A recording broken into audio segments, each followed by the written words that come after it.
अपने दुख की बात किसी से ना कहे, ये बैठा लो हृदय में। अगर आपको कहे बिना नहीं रह जाता तो प्रभु से कहो, आराध्य देव से, किसी दूसरे से नहीं। बने तो रघुबरते बने और बिगड़े तो भरपूर, उन्हीं से बात करो। नहीं सहा जा रहा, उन्हीं से बात, किसी और व्यक्ति। ये संतों के भी वचन, बड़े बड़े महापुरुषों के और भी हैं। रहीमन मन की मन व्यथा, रखिए मन में गोए, सुनी ठिलई है लोग सब बांट न लई है कोई। महामहिम श्री रहीमदास जी कहते हैं कि तुम्हारे मन में जो पीड़ा हो रही, दुख हो रहा है, इसे किसी से मत कहो। लोग सुनेंगे तो उपहास करेंगे, कोई बांट नहीं लेगा। हृदय बिहारी भगवान ने ये कोई व्यवस्था की है तुम्हारी, जो तुम्हें ऊंचे उठाना है। बिल्कुल सच्ची मानना, दुख आता ही ऊंचे उठाने के लिए, पर हम उसका सदुपयोग न करके नीचे गिर जाते हैं। अगर सत्संग मिल जाए, साधु समागम मिल जाए, तो दुख और विपत्ति ऊंचे उठाने के लिए आती है, इस दुखालय संसार से मुक्त करने के लिए आती है। और किसी को दुखी देखकर बुराई मत करो, अपना दुख किसी से कहो मत, और किसी के दुख को देखकर बुराई मत करो। वो उधर से इधर ट्रांसफर हो जाएगा, नहीं। पर निंदा के कीत नहीं आवत कछु हाथ, मूर्ख पर्वत पाप को ले चल अपने साथ। बहुत होश में पुण्य प्राप्त करना बहुत कठिन है, गंवाने में 1 सेकंड लगता है। दूसरे की निंदा करने से पाप आता है और अपने सुकृत नष्ट हो जाते हैं।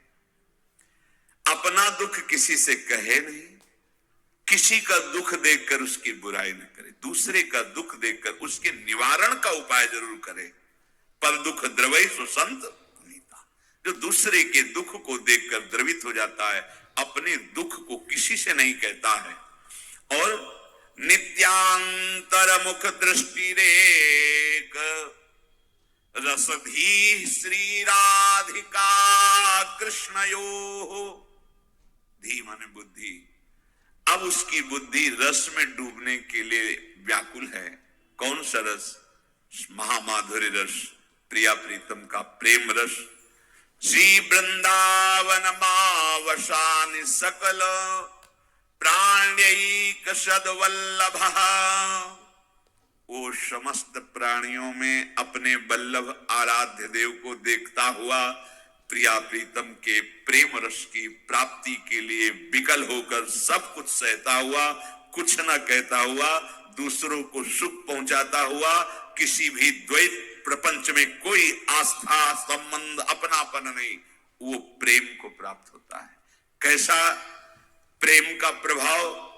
कह रहे हैं, वाग गदगदा द्रवते यस्य चित्तम, रुदत्य भीक्षणम हसति क्वचिच्च, विलज्य उदगायति नृत्यते च, मद भक्ति युक्तो भुवनम पुनाति।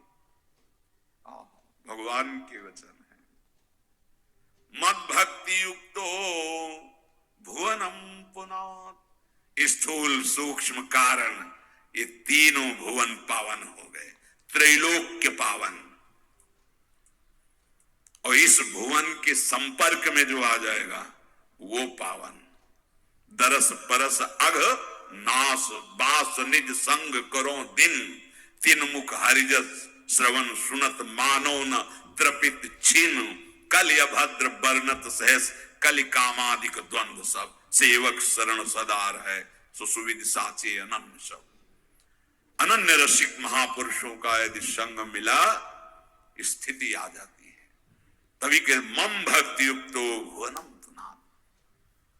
भगवान के वाक्य हैं कि मेरा नाम जापक, मेरा शरणागत, मेरा स्मरण करने वाला, मेरी लीला कथा सुनने वाला, यह है प्रेम प्राप्ति का उपाय। उसका हृदय मैं द्रवित कर देता हूं। जितना पाप होता है तो हृदय कठोर होता है। कठोर हृदय देखो कैसे कठोर हृदय। बच्चे किस धर्म के? वो तो भगवत स्वरूप है।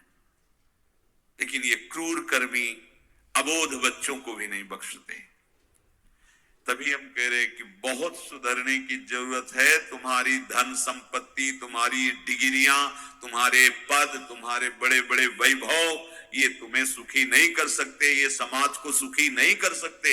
समाज का सुख भगवान की शरणागति, भगवान नाम, तब तुम्हारी बुद्धि शुद्ध होगी तो ऐसे आचरण होंगे जिससे समाज सुखी होगा, तुम सुखी होगे। मम भक्ति युक्तो भुवनम पुनात्। समझ में नहीं, समझ में आ रहा है कि हम अपनी रक्षा कर लेंगे, बड़ी बड़ी ये सब संपत्तियां वैभव नहीं भाई, इनसे कुछ नहीं होने वाला। समझो एक झटके में सब तुम्हारा हम मिट्टी में मिल जाएगा, धूल धूसरित हो जाएगा। ऐसे नीच कर्मों की बढ़ोतरी हो रही है। बहुत होश में, चाहे जो भी शरीर हो, ये केवल धर्म का पालन करते हुए भगवत प्राप्ति के लिए मिला है। और सच्ची मानो चारों तरफ हाहाकार है, वासनाओं का खेल, द्रोह का खेल। इसलिए बस शांत हो जाओ, एक एक सेकंड प्रियालाल में लगा दो, ये जीवन सार्थक कर लो।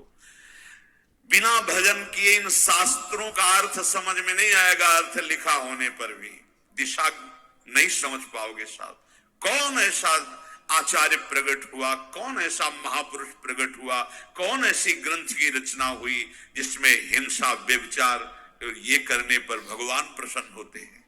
कौन ऐसा है? बहुत बहुत सावधान, बहुत सावधान। ये ऐसे माया दंभ करके, नाटक करके प्रपंच फैलाएगी कि सत्य मार्ग ढक जाएगा।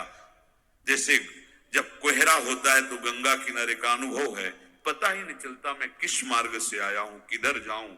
घंटों सर्दी में खड़े रहना पड़ता, थोड़ा प्रकाश हो तो दिशा तो पता चले, स्नान के बाद दिशा का ही पता नहीं चल रहा। ऐसे ही कोहरा माया का छा जाएगा, किधर भगवत मार्ग है, कहां से आए हैं, कहां जाना है, कुछ सूझेगा नहीं, बस मनमानी।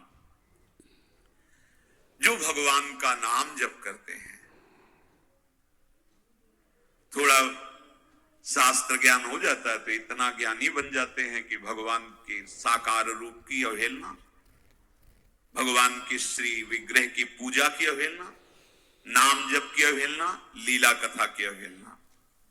पता नहीं कौन सा ज्ञान सुखदेव जी, सनकादि जी, जनक जी, ब्रह्मा जी, उद्धवादि, इनसे बढ़कर कोई ज्ञानी, भगवान शंकर से बढ़कर कोई ज्ञानी, जो रात दिन नाम जपते हैं, लीला कथा गाते हैं, भगवान का चरणामृत माथे पे धरते हैं, महादेव। और आज के ज्ञानी जो भगवान के नाम रूप श्री विग्रह सेवा, मूर्ति सेवा, इनकी अवहेलना करते हैं, इनकी निंदा करते हैं। पता नहीं कहां है इनका आराध्य देव, कौन से लोक में बैठा है। जब सर्वम खलमिदम ब्रह्म, जब सब जगह एक ही आत्म तत्व है, तो निंदा करने का पात्र कहां तुम्हारे दिखाई दिया? कौन सा ज्ञान तुम्हें अभी हुआ है? अगर साकार उपासक है तो निराकार की निंदा, निराकार उपासक है साकार की निंदा। क्या हो रहा है? क्या चल रहा है? चल क्या रहा है? अरे वही निराकार, वही साकार, वही विविध रूपों में, वही प्रपंच रूप में। वासना वासुदेवस्य वासितम भुवनत्रयम्। पता नहीं कौन सा ज्ञान प्राप्त हो गया जो निंदा स्तुति के चक्कर में उपासक फंस जाते हैं। बहुत सावधान।